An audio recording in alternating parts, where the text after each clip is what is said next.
আল্লাহ রাসূল সাল্লাল্লাহু আলাইহি ওয়াসাল্লাম বলেছেন, কেউ যদি জুমার দিনে সকাল সকাল গোসল করে, আর্লি মর্নিং গোসল করে ফেলে, একদম ফরজ গোসলের মতো, এবার সবচেয়ে উত্তম কাপড়টা পরে, নোংরা কাপড় না, বেস্ট কাপড়টা পরে, আতর খুশবু ব্যবহার করে, সুগন্ধি ইউজ করে,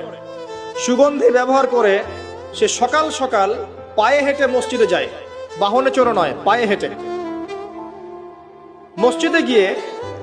ইমাম বয়ান খুতবা শুরু করার আগেই মসজিদে চলে গেছে, ইমামের কাছাকাছি বসে,